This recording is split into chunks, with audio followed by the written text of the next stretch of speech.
You know, if you work in the world of news, make no mistake, chumps, nobody likes anybody. Not really the fellas, I have to be honest, and I'm not being sexist or misogynist or whatever you want to call it. I would say it's the women that truly do not get on with each other. When I was at Sky News, you know, I remember this whole situation happening and unfolding right before my eyes. We'd gone to an ad break and there was a changeover of presenters, and I was sat at the desk and the weather guy was in the corner and, you know, floor manager and all that sort of stuff. And the previous broadcaster had left and, you know, her shift had finished, and the most famous broadcaster of that channel, Sky News, sat down, right, and onto the computer. But sadly, they'd left their emails open, right? And what ensued was the fact that this particular individual read about herself what this previous presenter actually thought. You get the picture. This, as you can imagine, ensued in a catfight outside, and this was far more entertaining than anything that you would have seen on screen. It's a little bit like this debacle that's now really engulfing, shall we say, the land of media between the ex-Sky News broadcaster, Kay Burley, who resigned, got fired, got axed, got told to leave, whatever you want to call it, but she's no longer there.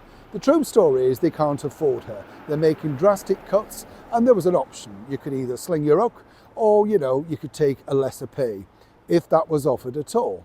Of course, on the other side of the coin, there is this lady, Camilla Tominey. Right now, Camilla is a respected writer for the Telegraph newspaper and also has her own political show every week on GB News. And this all started with two ladies actually having a bit of a spat. Camilla wrote a very big piece in the Telegraph about why Kay was leaving and exactly all the gaffes that she made over the years. Kay responded about sisterhood and all that sort of stuff. This has all played out on social media. Far more exciting than on the screen. Then what happened was Victoria Derbyshire decided to weigh in as well with her own bon mot. This is Victoria Derbyshire, let's not forget, that was paid to be on a charitable show, around about 10 grand. But, you know, she appeared, but nonetheless, we're not quite sure, correct me if I'm wrong, Victoria, whether you donated your fee. Happy to set the record straight if that was the case, right? But nonetheless, this is what happened. Now, where it gets really interesting is, and I've told you this before, these ladies cannot stand the sight of each other, whatever they say, as ever, allegedly. The bottom line is, you see, they'll all be smileys and everything like that, but they're all rivals, you know. Victoria hosts now the little watched Newsnight over on BBC Two. Camilla Tominey is literally rising very high with her weekly political show, which is pitched against, for the last half an hour, Laura Koonsberg on the BBC. And Kay Burley's been floating around for years, hosting various shows, to some level of success, one might say. But the breakfast show with Sky was tanking, and they couldn't let it go on much longer.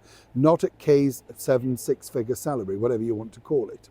So for now, whether you believe the stories behind the scenes of, oh no, but you know, surely these people get on. Think again, chums. As I said, what you don't see on your screens sometimes is far more exciting than I know about behind the scenes. And I've met all three of these ladies individually. And they're charming, nice, and very respectful to me. But to each other, let's just say this makes Bet and Joan look like Snow White and the Seven Dwarfs. Neil Sean in the very heart of London.